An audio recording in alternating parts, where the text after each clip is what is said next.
Hello everyone, just taking a look at the Act 339 template and memo that was sent out by Jackie on April 24th.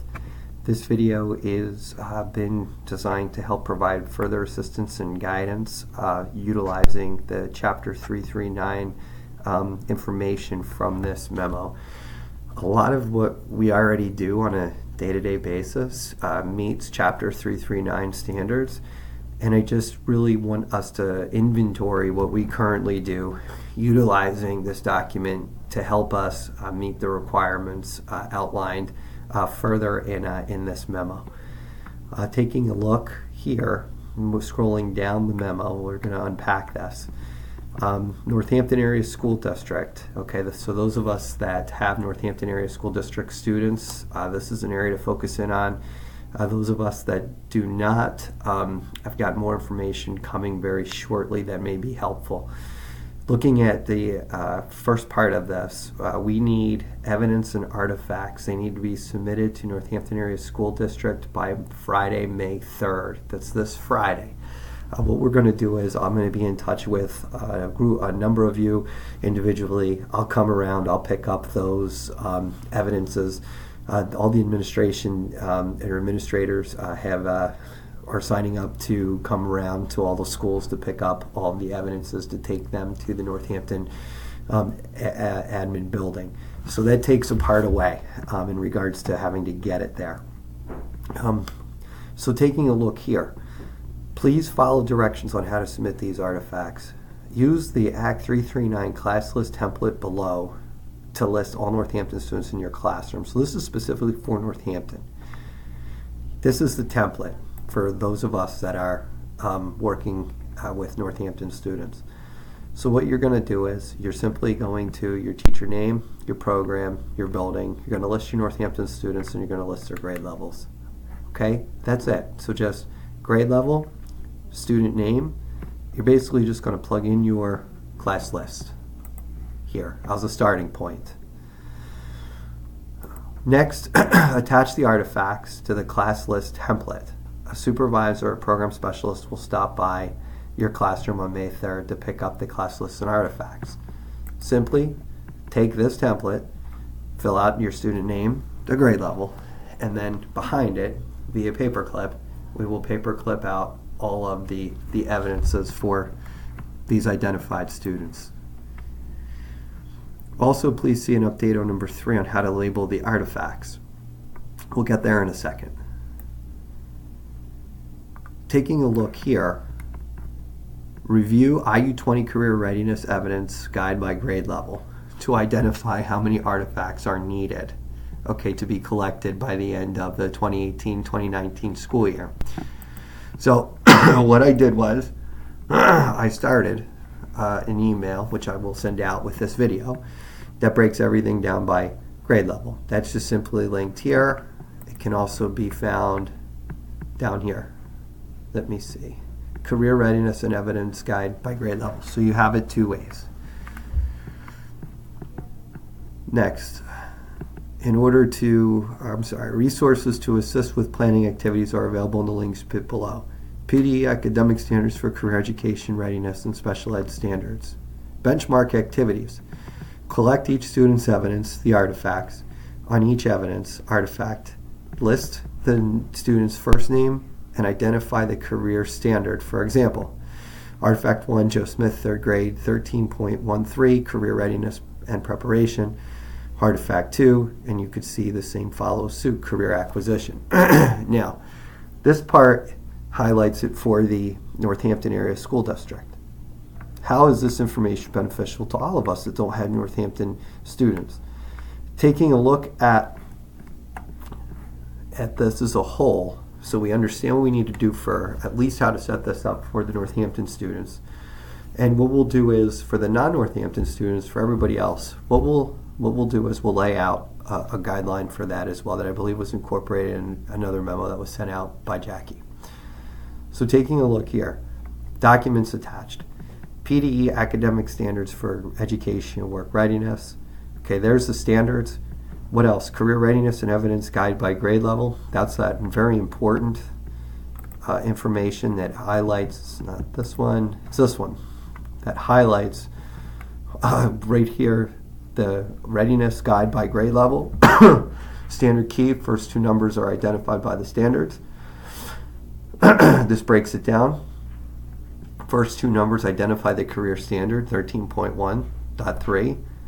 And then third number reflects the grade level, third grade. So standard, grade level.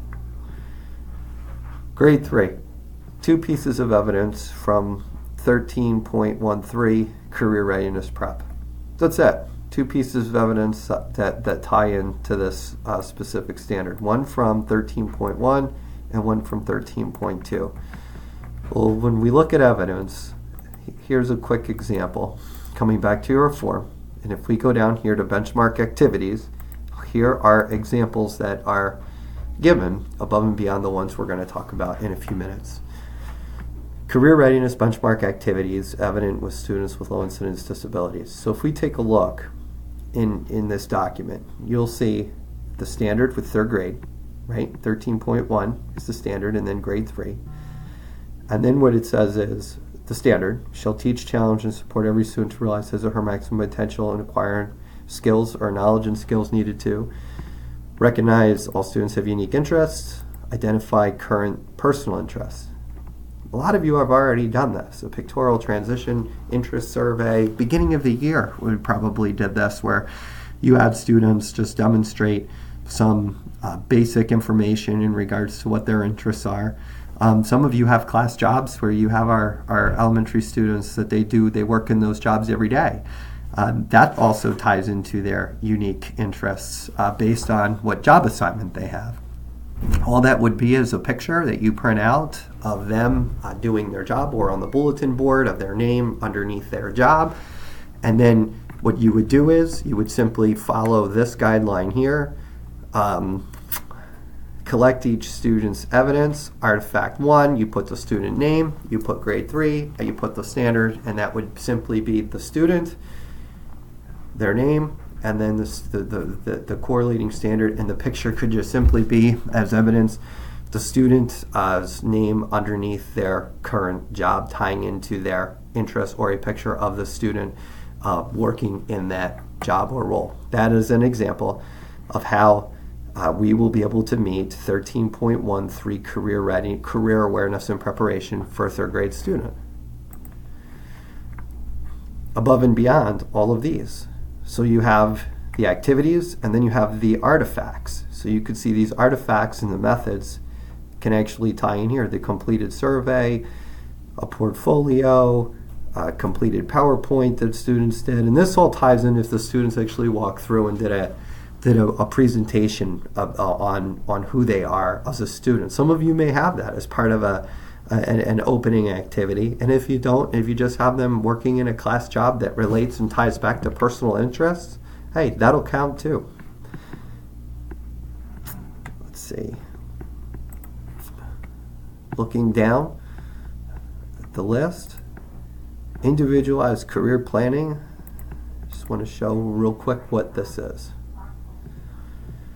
Right, the district's complete. CIU 20, individualized career planning, student name, homeschool district by grade 8, their interests, abilities, learning style, hobbies, career cluster, pathway. Making some decisions, okay? Basically filling this out for our at grade 8. So this is just for at grade 8 students. So students that are in at grade 8, this document needs to be accompanied, it needs to accompany the evidence as well. Now, coming back up here, let's get back into the standards in this document. Some of you have asked about how specific we have to be. Well, let's take a look. Here's career awareness and preparation. What's the standard? Describe the impact of individual interests and abilities on career choices. Describe the impact of personal interests and abilities on career choices. Personal interests and abilities, individual interests and abilities. Basically, looking at this, and you could say, okay, well, what activities would tie into this? The personal interests and the impact of individual interests. Well, you could say they're probably two in the same, but just taking a look.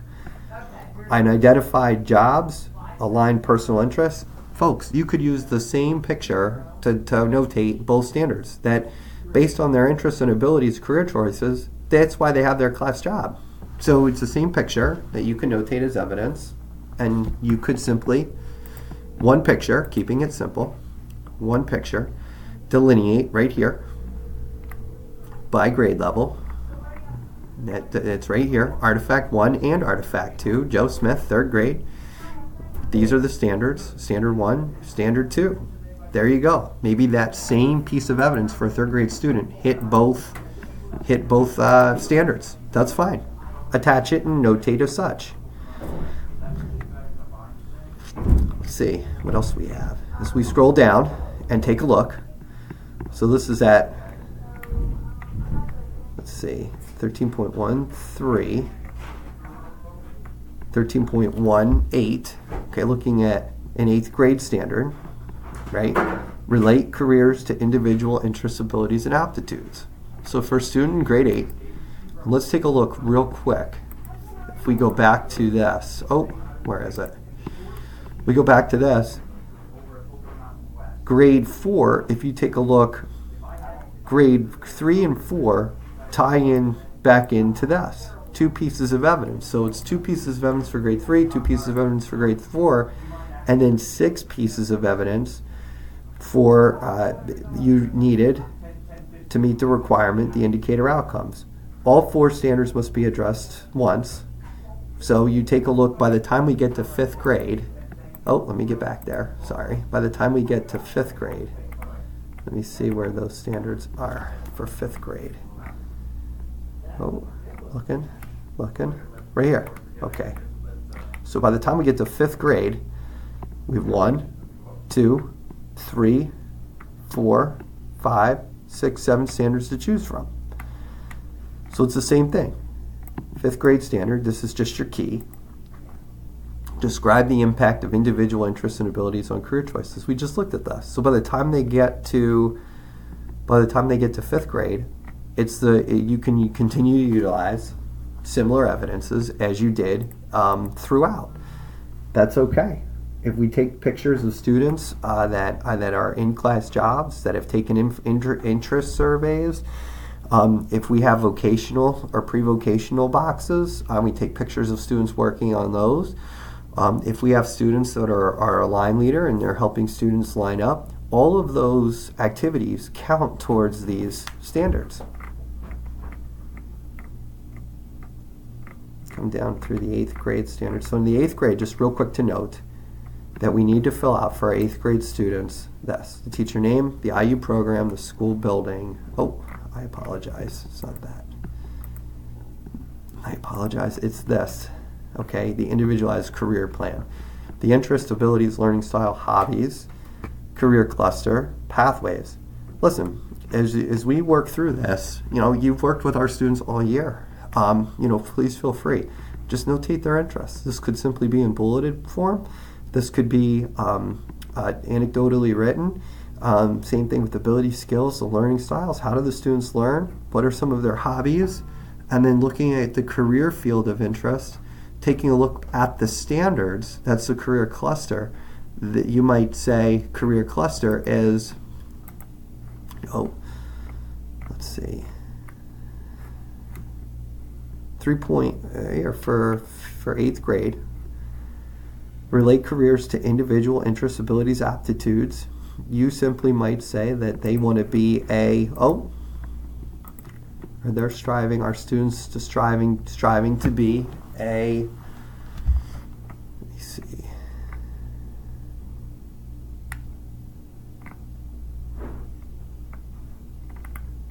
Our students striving to be, working as a office clerk, and the pathway that they would need to get there is they would need a high school diploma, right? And that they would need job coaching. So you utilize these interests and the self-assessments, and again, self-assessing can be observational, taking a look at the students and then identifying a possible career path. My current pathway interests are taking a look, and there could be 2 or 3. You don't need everyone filled in. On-the-job training might be one. An apprenticeship might be one. There's really no right or wrong answer. This is just to show that we've taken a